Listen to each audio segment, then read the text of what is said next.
Bonsoir à tous. Merci d'être avec nous pour cette soirée sous le signe d'Anaïs Nin, une écrivaine hors norme pour un millier de raisons que nous essaierons partiellement d'évoquer ce soir, puisque nous avons 1 heure pour parler à la fois d'elle, de son œuvre et plus particulièrement d'un recueil de nouvelles tout à fait surprenant, et vous comprendrez pourquoi dans un instant, L'intemporalité perdue et autres nouvelles, publiées aux éditions Nil. Il s'agit donc de nouvelles qui n'avaient jamais été traduites en français et qui le sont grâce à Agnès de Sarthe, ici présente. Agnès de Sarthe, vous êtes bien sûr romancière, personne ne l'ignore, mais peut-être que moins de gens savent que vous êtes la traductrice de près d'une trentaine d'ouvrages, si je ne dis pas de bêtises, et dont ce recueil de nouvelles qui vient de paraître, comme je l'ai dit, aux éditions Nil. À vos côtés, Capucine Motte, vous êtes également l'auteur de 2 romans, La vraie vie des jolies filles et Apollinaria, une passion russe, publié aux éditions Lattès. Et vous êtes également la créatrice avec Nelly Allard, une autre romancière, la créatrice du prix Anaïs Nin, que vous avez créé, je crois, en 2015. C'est bien ça ? Oui, absolument. Alors, ce que je propose, nous en parlerons... non, peut-être, dites-nous quand même 2 mots sur le concept de ce prix. Et juste après, je donnerai la parole à Agnès afin de lire un extrait qui nous permettra d'entrer vraiment dans l'univers d'Anaïs Nin. Quel est le concept du prix d'Anaïs Nin ? Alors, le concept du prix, c'est on voulait en fait quelque chose qui puisse aider les auteurs français qui sont toujours désireux de voir leurs romans traduits dans les pays anglo-saxons.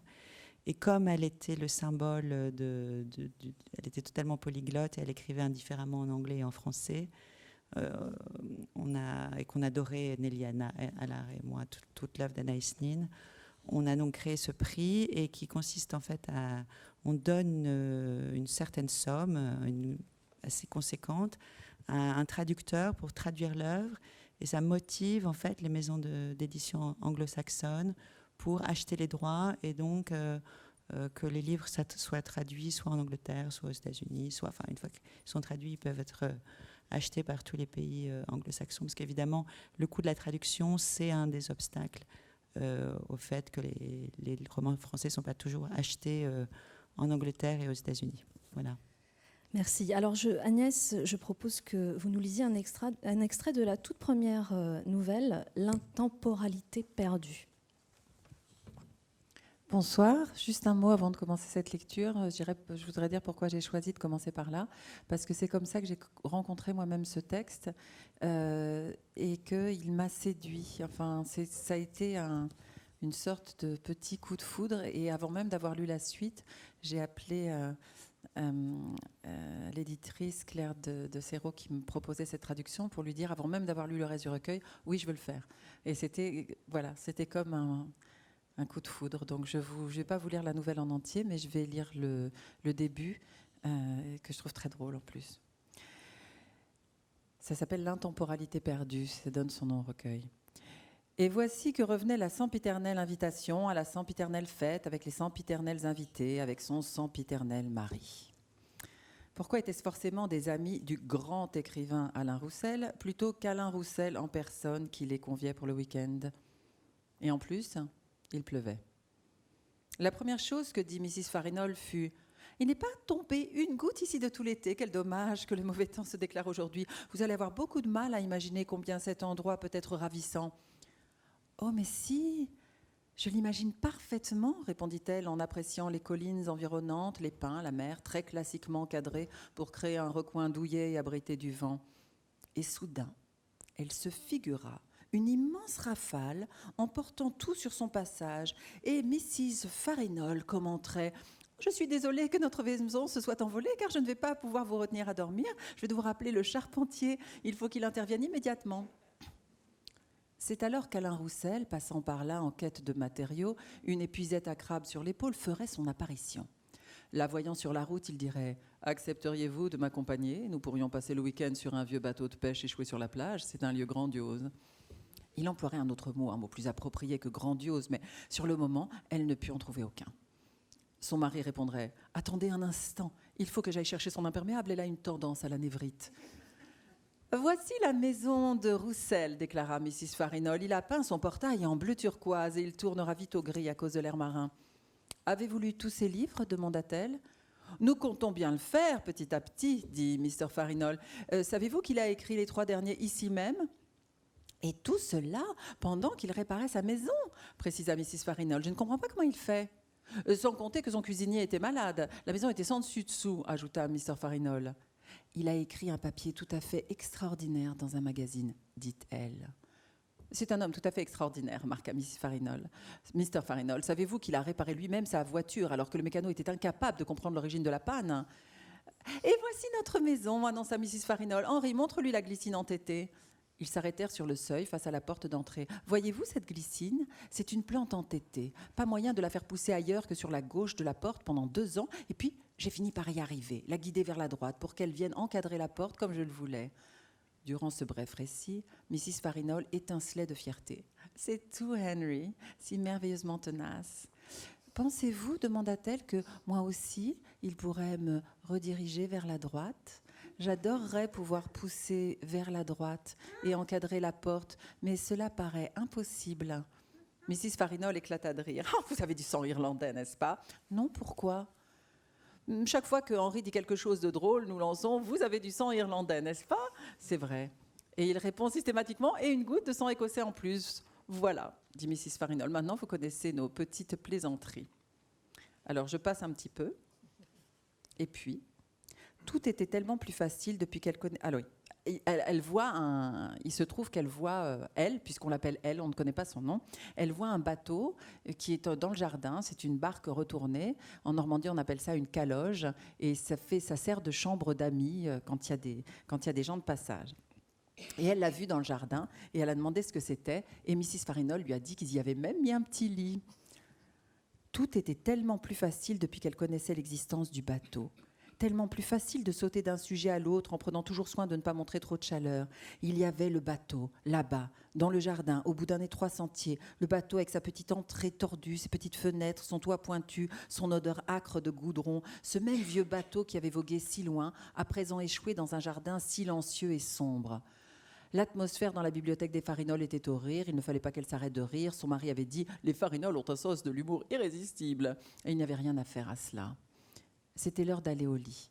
Les Farinol ne croyaient pas qu'elle voulait réellement dormir dans le bateau, jusqu'au moment où ils la virent engagée dans le sentier, sa chemise de nuit sous le bras. Ils crièrent « Attendez, attendez, nous allons vous y conduire !»« Je connais le chemin !» cria-t-elle en retour en courant plus vite. « Il vous faudra une bougie, pas la peine. Il y a un croissant de lune, ça suffira. » Puis ils crièrent encore quelque chose, mais elle ne les entendit pas. Elle contourna le bateau. Il était attaché à un vieil arbre. Elle dénoua l'amarre moisie. « Et maintenant, je pars !» dit-elle en grimpant dans la grosse barque avant de refermer la porte sur elle. Au matin, le bateau n'était plus dans le jardin. Le mari de la jeune femme prit le train de 14h25 pour rentrer à la maison et discuter de ce problème avec son associé. Merci beaucoup Agnès pour cette lecture qui montre aussi l'humour à la fois et évidemment et la virtuosité qui est déjà là parce que ce qu'on va recontextualiser quand même c'est très intéressant. Capitaine Mott, on sait que c'est en 1932 que Anaïs Nin publie son premier livre sur D.H. Lawrence. Or ces nouvelles sont écrites entre 1929 et 1931. Ce sont donc les premières œuvres qu'on lui connaît, même si elle écrit un journal depuis très jeune. Elle est jeune, elle a quoi ? Elle a 26 ans à peu près au moment où elle écrit ses nouvelles, ou 23. 27. En 1930, elle doit avoir 27 ans. Voilà, elle a 27 ans, donc elle est déjà très jeune. Qu'est-ce qui vous a séduit dans ces nouvelles et qu'est-ce que ça vous évoque par rapport à l'écrivain que vous connaissiez à travers l'œuvre qui est beaucoup plus connue que sont ces journaux intimes?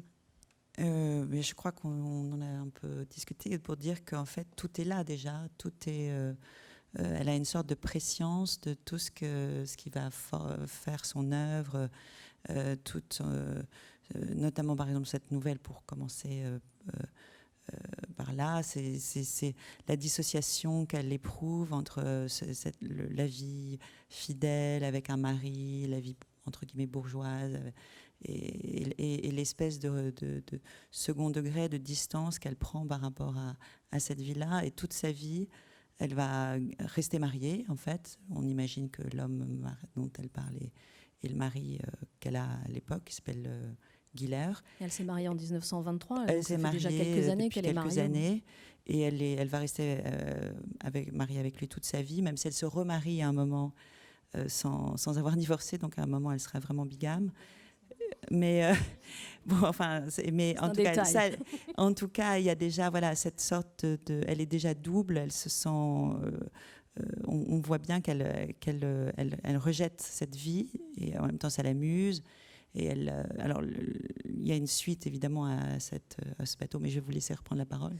Et on va, alors c'est aussi de montrer que c'est pas qu'une auteure qui écrit c'est pas que des nouvelles érotiques, pas du tout, Anaïs. Oui, ça c'est très important, c'est quelque chose qu'on retrouve tout au long de ce recueil. C'est-à-dire qu'il y a une critique sociale, il y a une critique, il y a une incroyable psychologie du monde qui l'entoure et c'est pas si autocentré qu'on s'imagine en lisant le journal, par exemple. Agnès, ce que je trouve aussi intéressant dans cette nouvelle, c'est que, on l'a bien vu avec le passage sur lequel vous vous êtes arrêté, on part sur quelque chose de très réaliste, vaudevillesque et réaliste à la fois, et tout d'un coup, il y a l'intrusion du surréalisme, donc l'intrusion de l'imaginaire, donc l'intrusion de l'écrivain, d'une certaine façon. C'est bien ça qui se passe dans cette nouvelle aussi. Oui, tout à fait. Alors c'est vrai aussi que c'est une question d'époque. Elle écrit avec et dans son époque, de ce point de vue-là. Donc l'imaginaire, le surnaturel est le bienvenu. Mais elle a une façon extrêmement agréablement désinvolte de l'utiliser. C'est-à-dire que quand on lit les nouvelles, il y a plusieurs. On pourrait pointer, c'est pas la seule nouvelle dans laquelle il y a un élément surnaturel. Il y a aussi un élément de ce type-là dans Les Plumes de Pan. Il y a aussi Tishnar, qui est une nouvelle extrêmement énigmatique. Mais ça ne donne pas l'impression que c'est un recueil surréaliste ou un recueil surnaturel. Il y a une présence surnaturelle, mais qui est presque quotidienne, qu'elle arrive complètement à... l'alchimie se fait. Il y a d'ailleurs une très belle nouvelle qui s'appelle L'Alchimie. Entre le quotidien, la caricature sociale et l'onirisme, elle passe très très facilement de l'un à l'autre. Et moi, ce qui m'a frappé dans ces nouvelles qui étaient inédites, qui sont des nouvelles de jeunesse, et c'est très important le terme nouvelle de jeunesse, il y a un éclat de la jeunesse extraordinaire dans ces textes. Et ça, moi, je l'ai senti dans cette espèce de balancement entre une espèce de narcissisme heureux, quelqu'un qui adore se regarder, et ça ne nous énerve pas. On a une tendresse, et c'est pas évident d'avoir ça. Quelqu'un qui se regarde sans arrêt dans la glace, c'est extrêmement énervant. Et là, non, on voit quelqu'un qui se regarde et qui nous regarde la regarder, et qui dit « regardez, je sais faire ça, et je suis belle, et je danse ». Et c'est jamais agaçant parce qu'il y a une fraîcheur et une énergie que seule la jeunesse a, et qui est presque adolescente. Et ça, c'est extrêmement touchant. Et il y a cet élément, mais mélangé avec l'onirisme, enfin qui donne la main à l'onirisme et à l'humour. Et puis, dans presque chaque nouvelle, il y a une réflexion sur l'art d'écrire et sur ce qu'est un écrivain, ce qu'est un artiste et comment il travaille, et même sur la vie des artistes ensemble ou solitaires. Et donc, c'est très troublant. C'est un peu on peut éprouver, pour moi, pour ce recueil, la même fascination effrayée et amusée qu'on peut avoir quand on a en face de soi un enfant surdoué, où on ne sait pas vraiment quoi penser et on adore être là, comme si on allait être sans cesse surpris. Moi, c'est l'effet que m'a fait ce recueil. Et j'ai l'impression que ce qui neutralise aussi l'éventuel agacement qu'on peut avoir face à cette manière de se regarder, c'est aussi qu'en fait, elle a une sincère curiosité. Elle n'est pas simplement dans la démonstration, elle est dans... venez avec moi, on va aller découvrir cet étrange animal que je vois dans le miroir. Il y a aussi de ça, non ? Oui, et puis il n'y a aucune affectation. Elle le fait de manière, quand il y a du... elle est toujours au centre de la nouvelle. Alors même, parfois c'est je, parfois c'est elle. Il y a très rarement de prénom, ce qui est assez pratique puisqu'on peut sans cesse, l'imaginaire enfin revient à son nom, le nom au nom de l'auteur, même si elle se cache ou même si elle se déguise, etc. On a toujours l'impression qu'elle réussit à se créer une place grâce à ses pronoms indéterminés, etc. Et donc ce qui fait aussi qu'on n'est pas gêné par ça comme on pourrait l'être. Moi, ça m'est arrivé d'éprouver ce sentiment en lisant certains auteurs, de dire, je ne sais pas, oui, d'être même plus qu'agacé par une forme de narcissisme. Et là, ça ne l'est pas parce qu'elle est, comme vous disiez, très sincère et elle dit qu'elle le fait. Elle est parfaitement honnête et elle s'en amuse. Et, on a et puis elle en parle, il y a sans arrêt une réflexion. Et je crois que c'est vous, Capucine, qui parlez beaucoup de dissociation chez Anaïs Nin, non? Oui.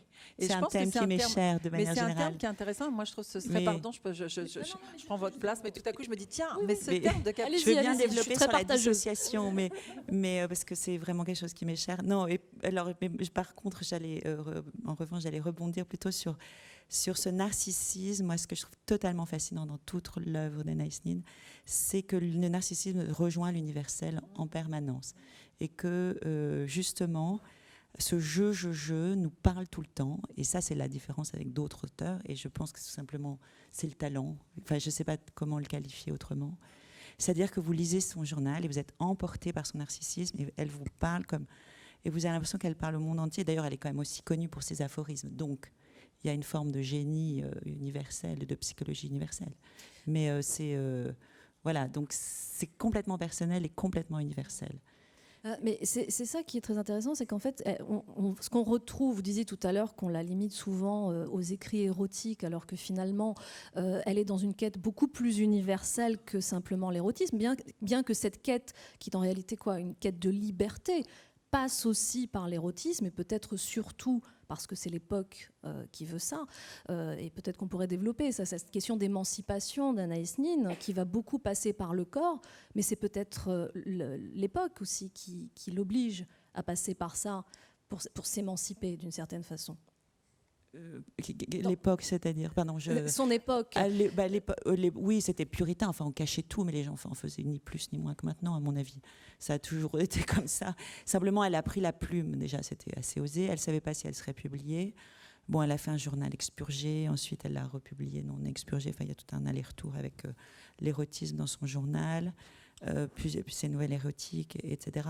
Je pense pas que moi, je pense qu'elle voulait être libre de toute façon et que c'était l'écriture, pas sa manière de vivre qui était spécialement avant-gardiste.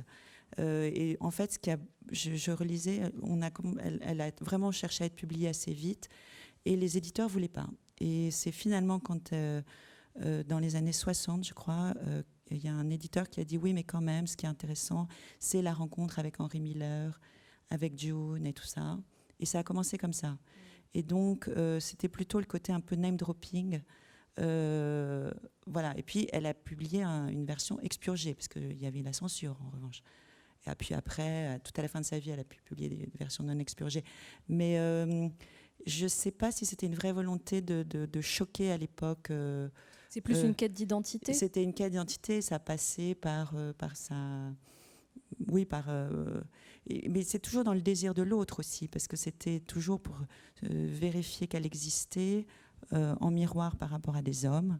On a beaucoup dit qu'elle avait une aventure avec June, mais on n'est même pas sûr qu'il y ait eu un rapport homosexuel, en fait. On pense qu'elle a eu un rapport homosexuel bien plus tard. Et elle a eu un rapport très, très fort avec June Miller, mais qui n'est pas forcément passé par le corps. Et je ne sais plus ce que je voulais dire, mais voilà. On parlait d'une quête d'identité, oui, plus que d'une quête érotique en soi. L'érotisme en fait partie, et évidemment, comme c'était une des premières à utiliser l'érotisme et même la pornographie, quasiment à certains, on a retenu ça, mais je ne sais pas maintenant, c'est vraiment plus ce qui, moi, me la qualifie pour moi, en tout cas. Mais Agnès, vous avez évoqué tout à l'heure l'image d'un enfant surdoué qui nous attendrirait et qui éveillerait notre curiosité ou notre perplexité. Je propose que vous lisiez un autre extrait où il est question justement d'enfance, d'une certaine façon, et on commentera après. Je veux bien, mais à condition que Capucine me parle de la dissociation en jeu après. on en parlera juste après. D'accord, alors je veux bien.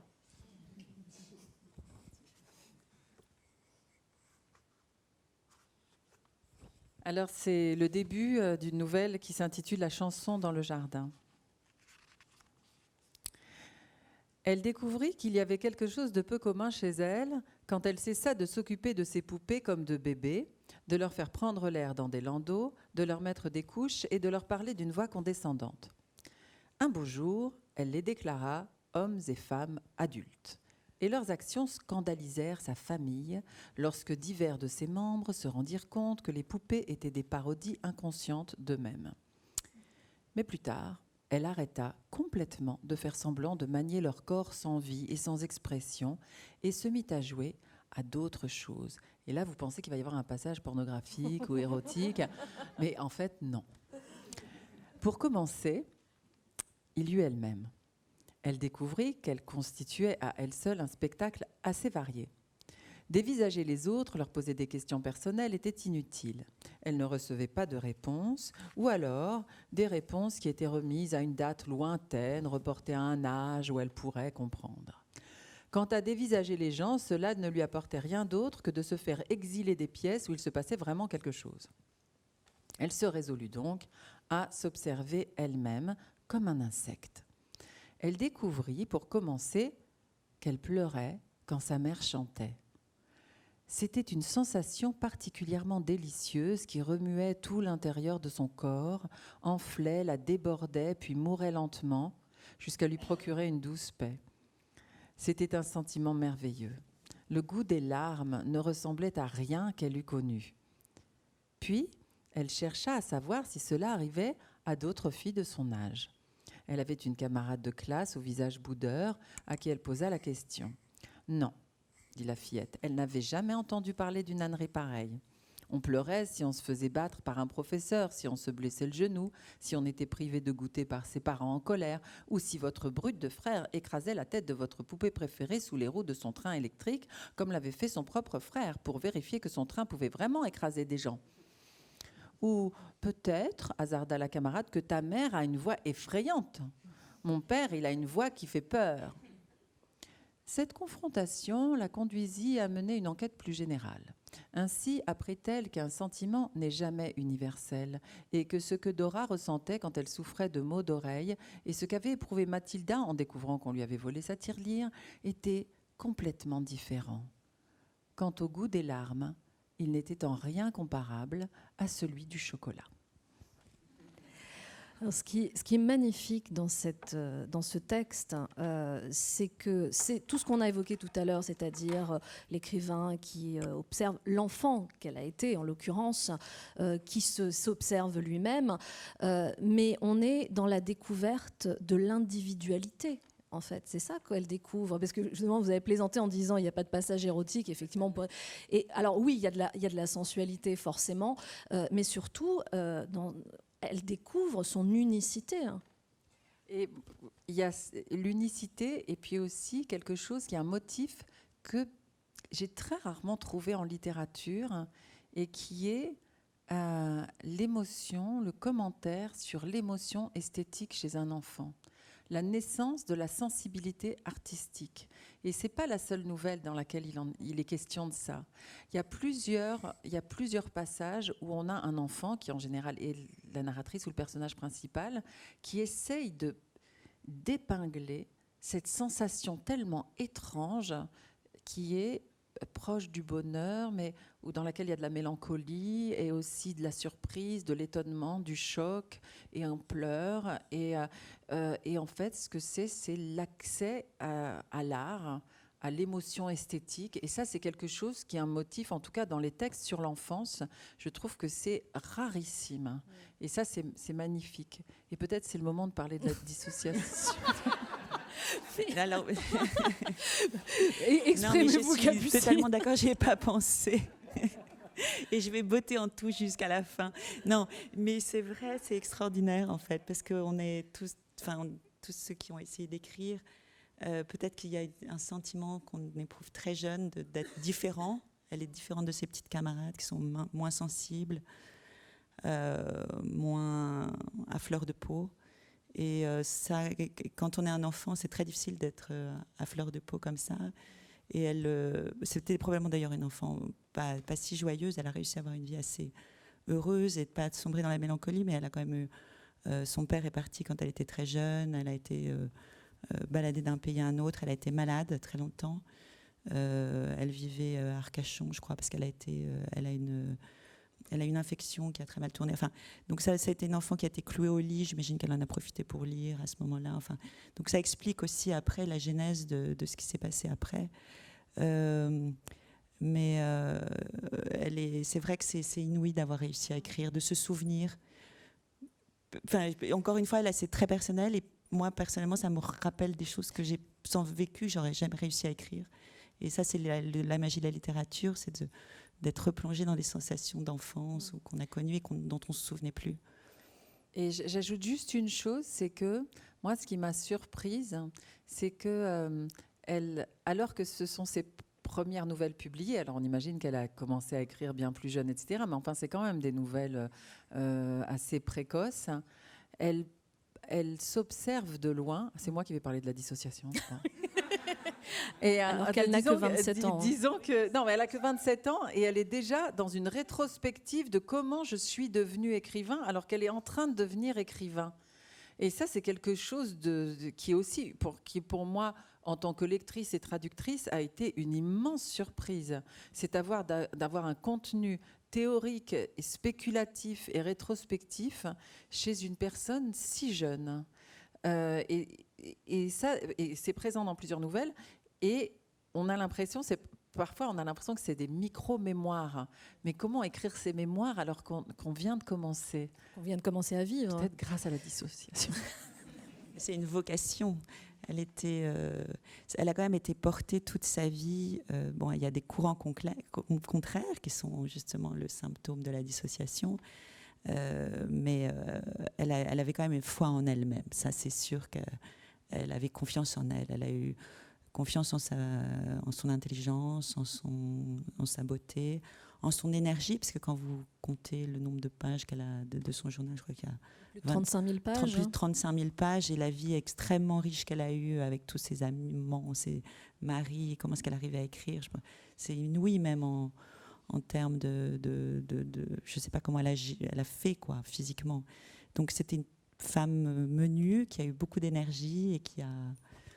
Et j'ai toujours pas parlé de la dissociation. Mais on va en parler là. C'est moi qui vais l'invoquer. Qui a réussi à mener de front, qui a mené la vie, l'écriture et la vie de front, qui s'est pas enfermée et qui a fait les deux en même temps. Ce qui est très intéressant dans ce recueil de nouvelles aussi, c'est que de la même manière vous êtes arrêté à des moments clés des deux nouvelles, il y a comme ça des moments charnières dans chacune des nouvelles où il se passe quelque chose, où tout bascule, que ce soit dans la découverte d'une vocation d'artiste, on va dire, telle qu'on peut l'évoquer dans cette nouvelle que vous venez de lire, que ce soit dans le basculement dans la fiction, dans l'imaginaire, dans le surréalisme, mais aussi le basculement entre une vie de l'esprit et une vie du corps.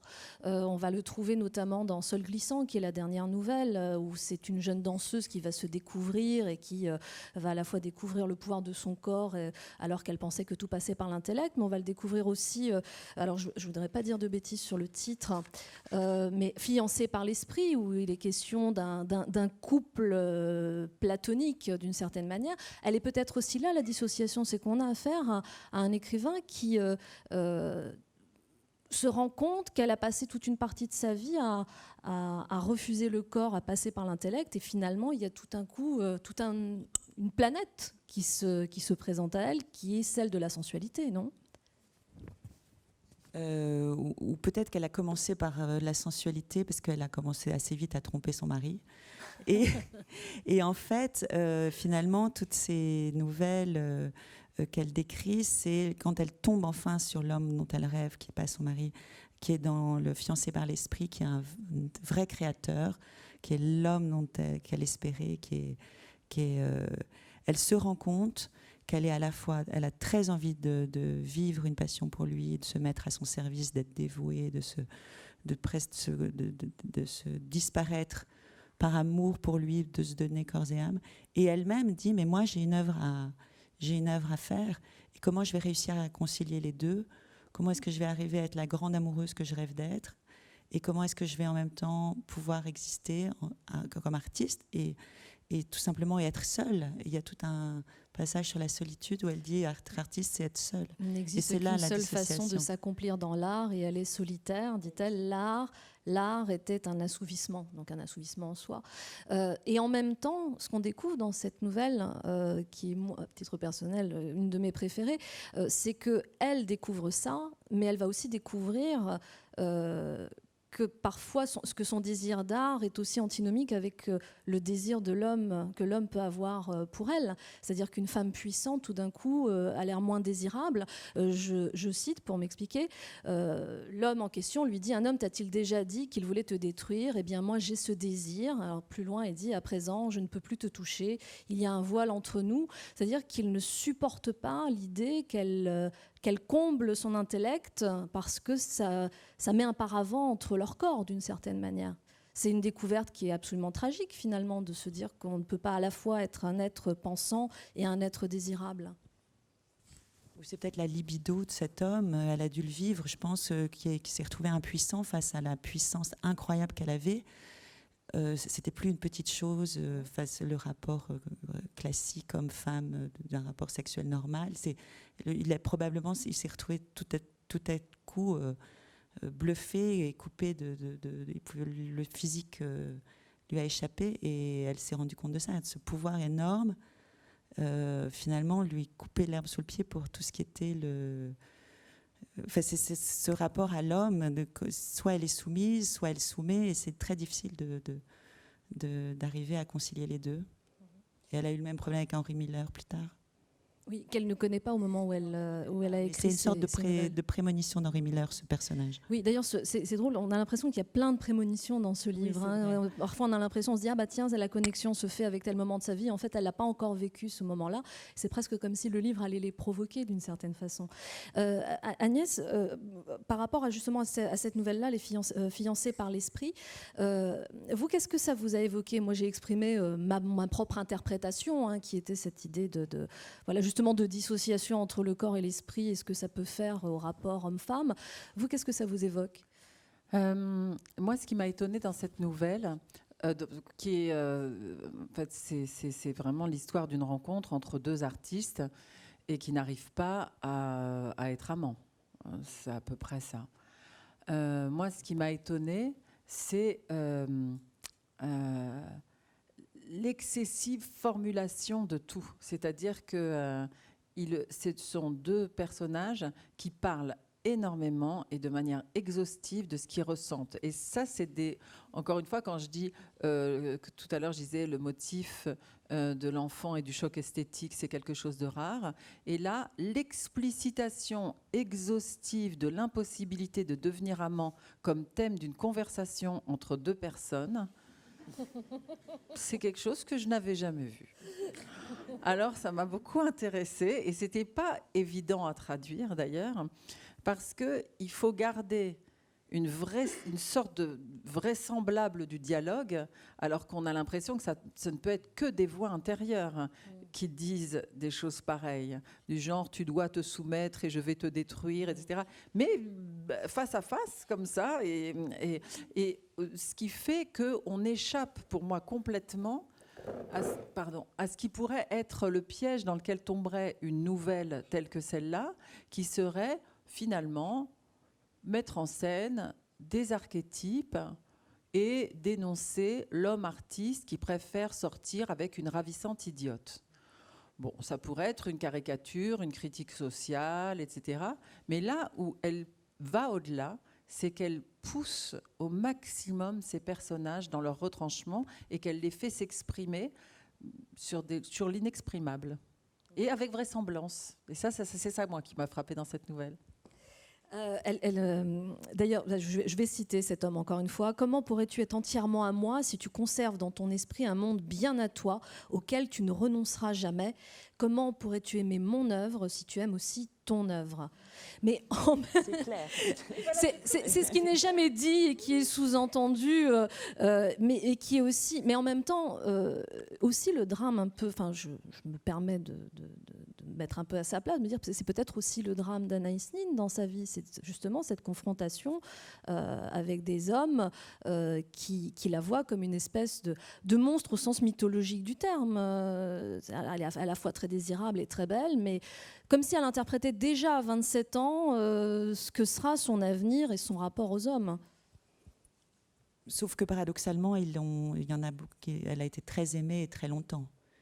Donc, je ne sais pas si l'érotisme continuait, enfin, il continuait d'être amant, mais en tout cas, ils étaient dans des sphères intellectuelles d'intimité, de complexité, de dialogue entre un homme et une femme, et elle était vraisemblablement totalement traitée d'égal à égal. Enfin, dans ce sens-là, elle montre quelque chose de très révolutionnaire. Enfin, c'est vraiment cette intelligence.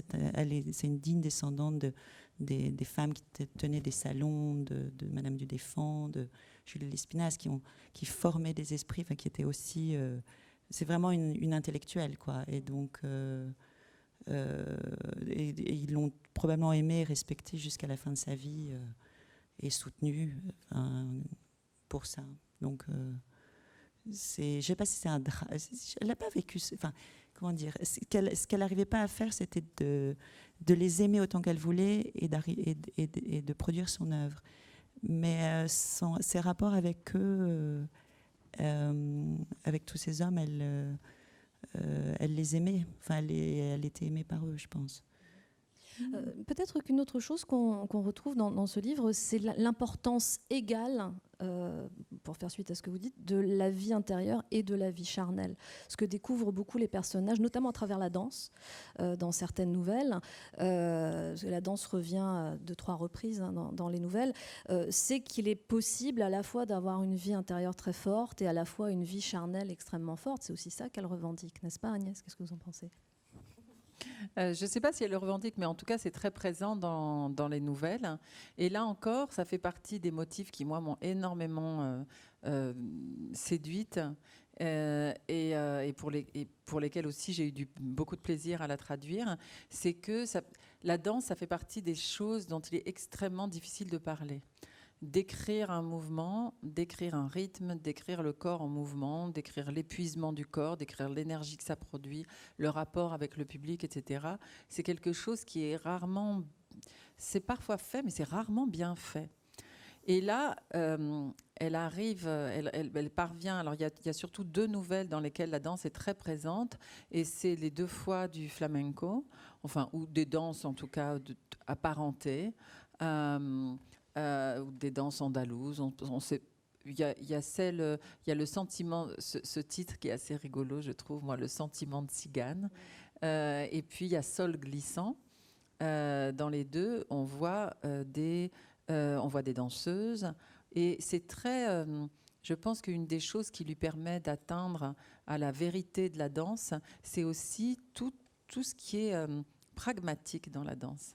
C'est qu'elle parle des jupons, de l'état dans lequel ils sont, de la raideur d'un tissu, de l'odeur des vestiaires des danseuses qui se sont succédées les unes après les autres, des traces de gomina sur la main après qu'on a lissé une mèche de cheveux, toutes sortes de détails qui, par leur accumulation, permettent au lecteur de se fondre complètement et de vivre la danse telle qu'ensuite elle est mise en scène, où on la voit sur scène, dansante, etc.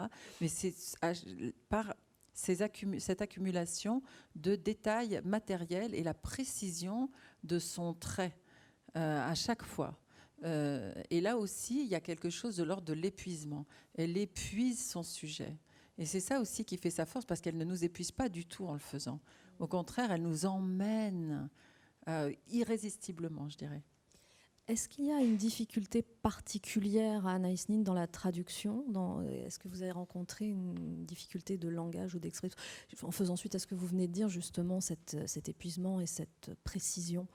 Je peux pas du tout parler de l'ensemble de l'œuvre parce que moi je n'ai traduit que ces nouvelles-là. Donc il se peut que le traducteur du journal, ait un sentiment complètement différent.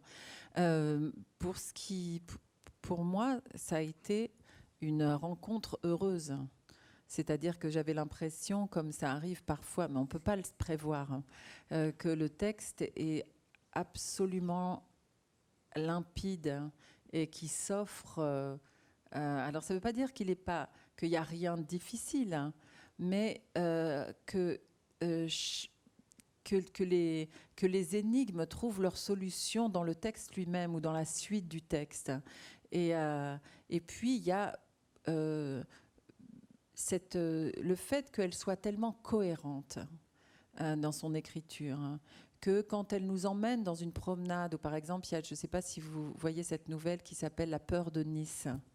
Un drôle de titre. Les titres sont assez bizarres. Où il y a une promenade, il y a 3 personnes qui se promènent à Nice et elle décrit tellement bien chaque plante qui est au bord de l'endroit où ces personnages marchent, toutes les odeurs qui sont exaltées par toute jeune fraîcheur de la nuit. En fait, quand on peut très facilement entrer dans la transe avec elle et à ce moment-là, traduire devient une sorte de rêverie. Donc c'est pour ça que je parle de rencontre heureuse. Ça a été un merveilleux travail, mais parce que le travail est tellement fait par l'écrivain. Capucine, est-ce que vous avez lu les textes en anglais et en français ou uniquement en français ?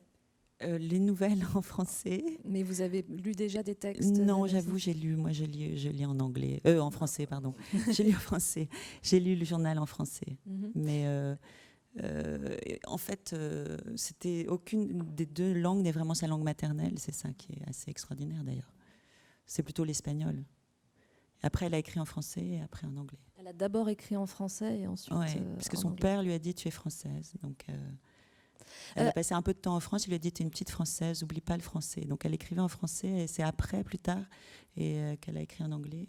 Et au début, elle faisait des fautes de tournure, apparemment. Là, voilà encore la dissociation, Agnès, avec les langues. Mais oui, toutes ces langues qui l'habitent. En plus, elle a un père cubain, une mère qui est à la moitié cubaine, moitié danoise, c'est bien ça.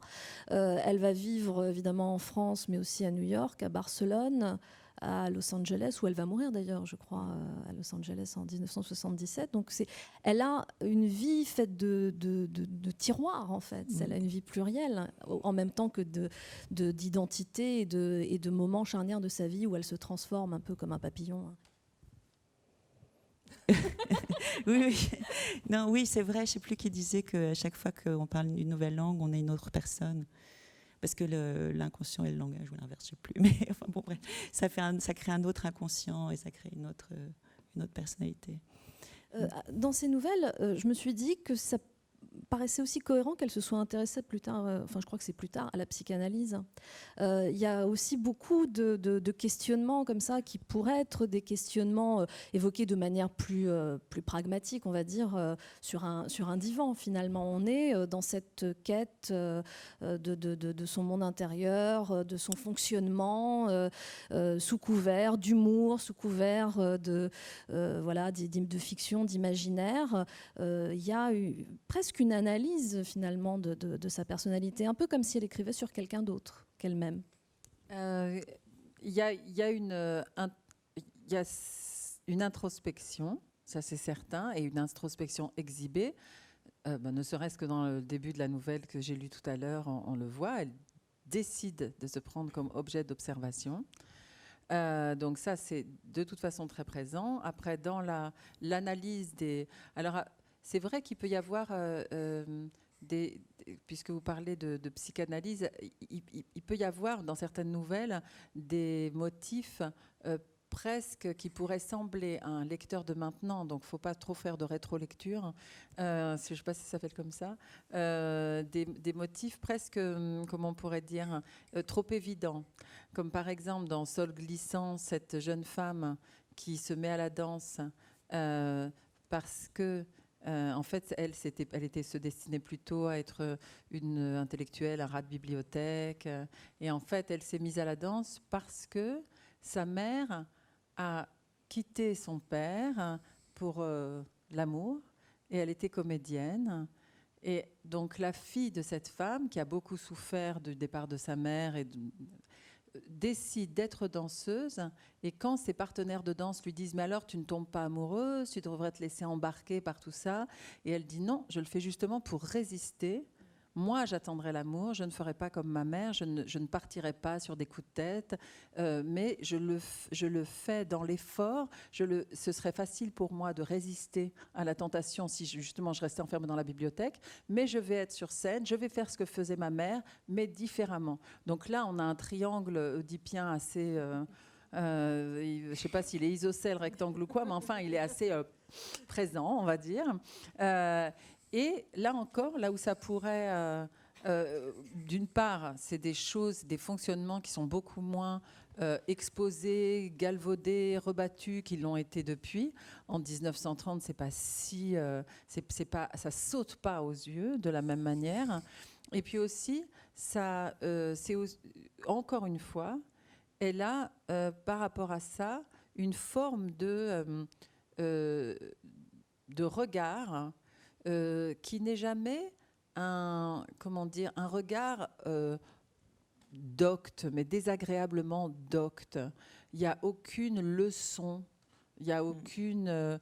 moi, c'est l'impression assez qui me reste, c'est qu'il y a un regard vraiment aigu, mais pas de leçon de morale, pas de leçon de vie, alors on pourrait dire à 27 ans c'est bien jeune pour faire ça, mais elle fait des choses qui sont tellement hors de son âge, du genre la réflexion par exemple dans Alchimie, où elle explique, où on voit, c'est une nouvelle très étonnante, où un groupe, elle est assez abstraite, il y a un groupe d'admirateurs d'un écrivain qui débarque chez lui, le grand écrivain, et ils veulent voir comment il fait pour être un si grand écrivain, et on les accueille, et c'est la femme de l'écrivain qui les accueille.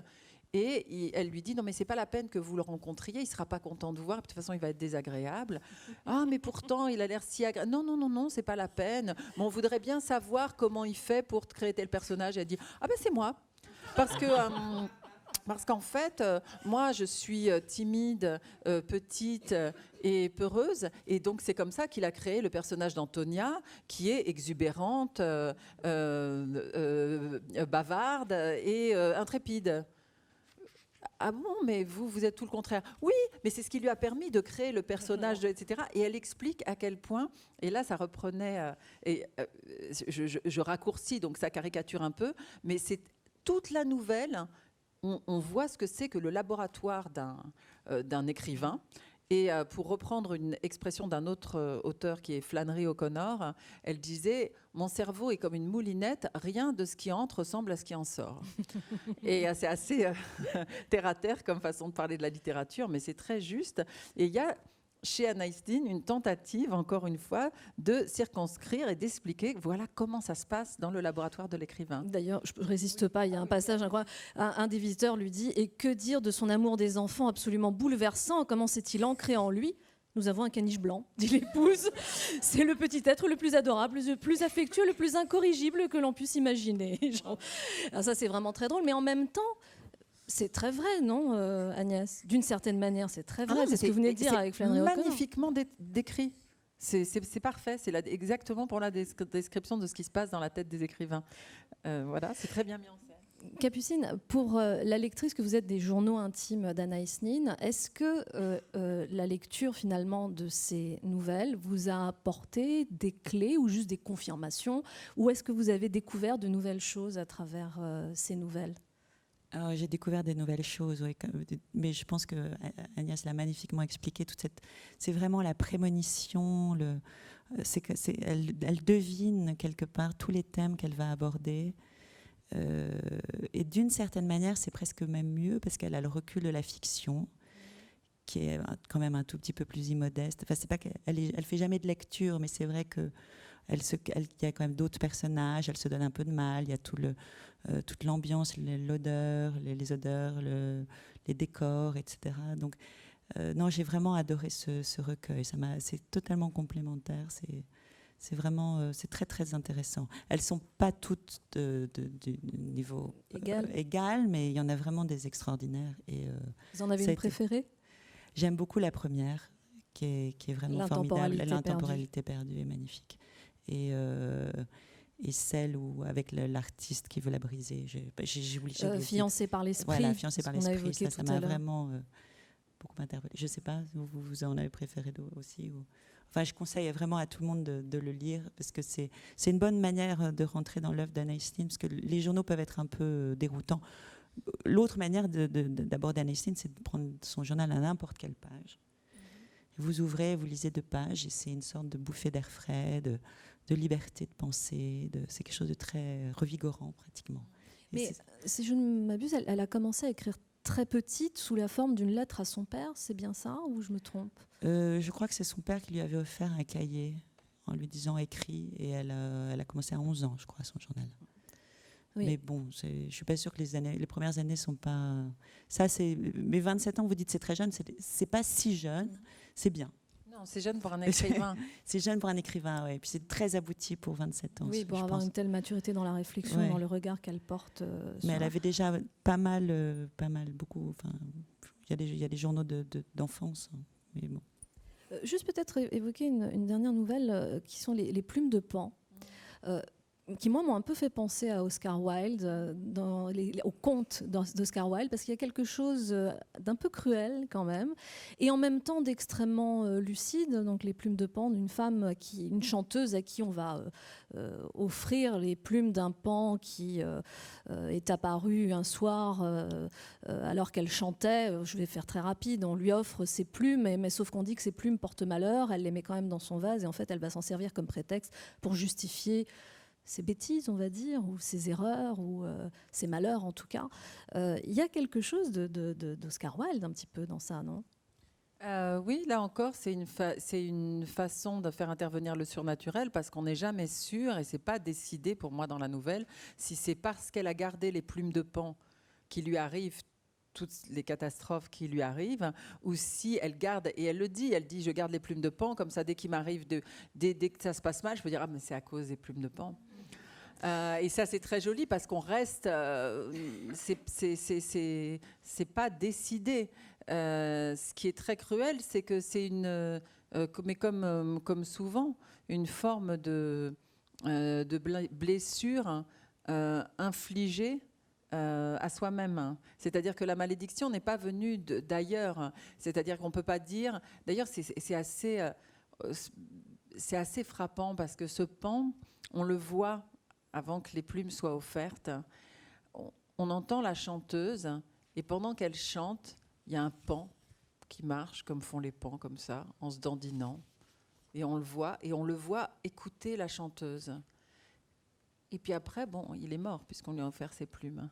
Mais il y a quelque chose de la fascination à la fois du pan qui a regardé, qui a écouté, de la chanteuse qui a vu. En plus, bon, les plumes de pan, c'est assez particulier puisque c'est les plumes qui sont les yeux. Donc c'est une série, c'est comme une myriade d'yeux. Donc on ne sait pas très bien si c'est métaphorique, au sens où comme c'est une artiste de scène et qui est extraordinairement séductrice, séduisante et qui rend plusieurs hommes à moitié fous, dont un qu'elle écrabouille, un compositeur qu'elle piétine, moralement. Donc elle a un très très fort pouvoir d'attraction. Et on peut imaginer que ces plumes-là sont... Mais là encore, chez un autre auteur, ce serait affiché comme métaphore. Là, non, elle le prend au pied de la lettre. Il y a un vrai pan, on le voit se dandiner, on l'a tué, on lui a donné les plumes, mais on ne peut pas s'empêcher, après on est obsédé par cette série d'yeux qui la suivent toute sa vie. Mais là encore, on reste dans l'indécidé, aucun dogmatisme. En tout cas, ce qui est certain, Capucine, c'est que quand on lit ce recueil de nouvelles, on comprend tout de suite qu'on ne peut pas limiter ou confiner Anaïs Nin dans la catégorie écrivain érotique. Ça, c'est certain. C'est-à-dire que on sait déjà qu'en lisant ces journaux, bien sûr, on va trouver la sensualité, on va trouver l'érotisme, mais on va trouver bien plus que ça, en fait. Heureusement, oui, j'espère. Moi, j'ai tellement le sentiment que maintenant, elle est connue pour autre chose.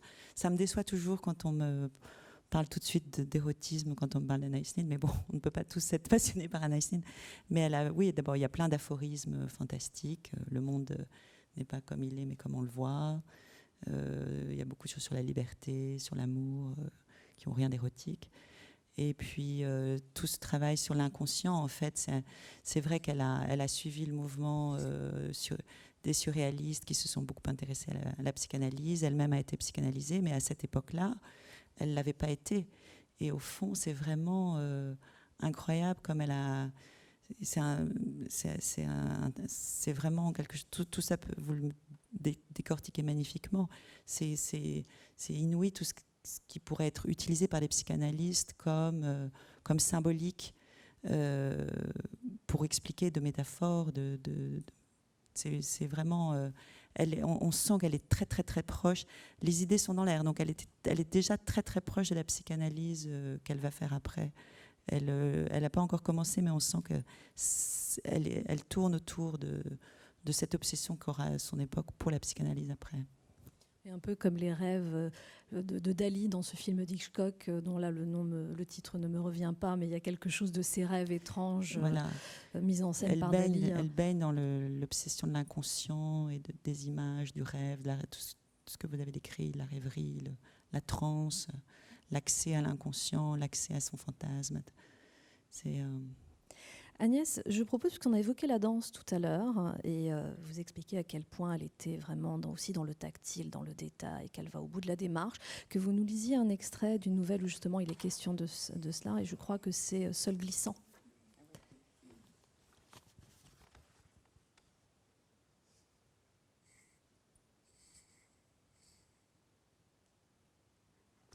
Pardon, je prends un moment parce que je me disais il y avait une nouvelle dont j'avais vraiment envie de parler, mais j'ai oublié d'en parler, mais c'est pas grave.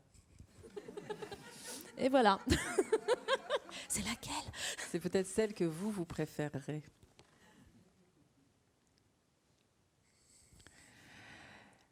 Les mains d'Anita sont si froides qu'elle se demande si elle pourra jouer des castagnettes. Le son est meilleur quand elle a les mains chaudes. Elle tente d'allonger ses sourcils, mais sa main tremble trop. Elle ajoute un peu de gomina sur les accroche-cœurs qui ornent ses joues. Au bout d'un moment, elle sort dans le couloir et tombe sur Boris, fin prêt, qui tente de presser Laza. Mais il reste encore beaucoup de temps. La pièce sérieuse a commencé en retard et elle dure 1h30. Il fait froid et le couloir est plein de courants d'air. Il règne un grand remue-ménage revigorant. Ordre et contre-ordre à propos des éclairages, du rideau et encore du rideau. On entend le public rire et un peu plus tard, il applaudit spontanément. Les électriciens sont perchés au sommet des échelles sur la gauche.